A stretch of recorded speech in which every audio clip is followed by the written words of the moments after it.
Sa mga OFW dyan, naranasan nyo na ba yung mga kababayan natin na kapag pumupunta tayo ng mga grocery or ng mga department store, tapos nagkataon na yung pagtatanungan natin ay kababayan, ay minsan talaga hindi na iiwasang maka-encounter tayo ng mga kababayan na akala mo tagapagmana ng kumpanya na kapag ang nakakasalamuhan nila at nagtatanong sa kanila ay kapwa Pilipino ay nagpapakita nga ng attitude. At kung makikita nyo naman, minsan, kapag ang kausap nila ay mga foreigner, ay akala mo sobrang babait at akala mo ay talagang halos halikan na yung mga paa ng mga nakakausap nila. Pero kapag mga kababayan nagtatanong, hindi naman natin nila lahat dahil may mga iba tayong kababayan na approachable. Perfect. Pero may ilan-ilan din tayong mga kababayan na kapag tinanong mo at nakita kang kababayan, ay alam nilang hindi ka bibili. Hindi naman lahat dahil iba nating kababayan ay capable bumili kahit mamahaling gamit pa yan. At ito nga ang naging experience ng isa nating kababayan na siguradong karamihan sa atin ay makaka-relate sa sinabi niyang ito. At kung ano nga ang naging experience ito si kabayan na talaga namang nakapag-init ng ulo at siguradong ang ilan sa inyo ay naranasan na rin ito, pakinggan natin ang kanyang naging karanasan. So, nasa supermarket kahapon. Pagkabayan talaga tinanong mo, asahan mo may inis ka. So, namimili kasi ako, hindi ko makita yung hinahanap ko, yung Vicks, kasi nga malabo mata ko.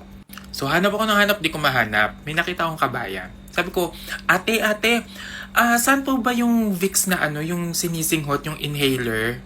Tapos sabi niya, ayun no, ay may attitude si ate. Hindi ko alam, pagkabayan talaga, pag tinanungan mo, hindi ko alam bakit laging mainit ang ulo.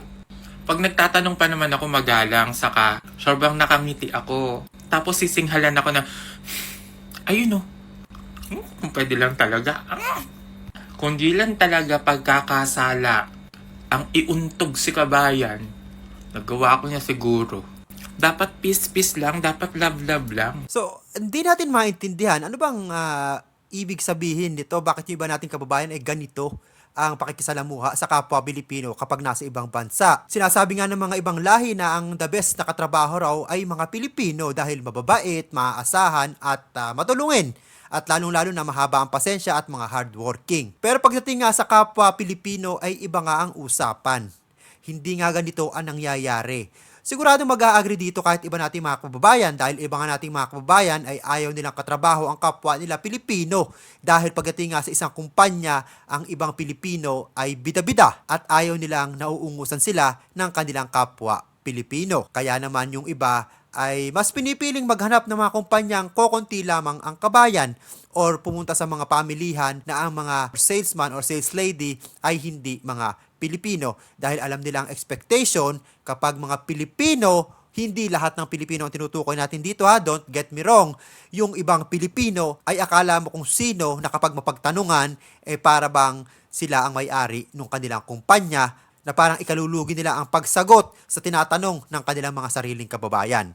Kaya naman sana tayo mga kababayan kapag nasa ibang bansa tayo magtulungan tayo. Huwag tayo magpakita ng mga ganitong attitude lalo na kung yung nagtatanong sa atin talagang customer at hindi niya talaga alam kung saan yung hinahanap niya or kung ano yung hinahanap niya para naman hindi tayo nagkakaroon ng mga ganitong klaseng usapin sa isa't isa.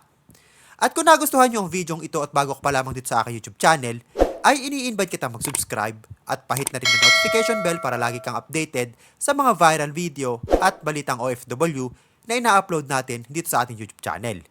Maraming salamat sa iyong panonood.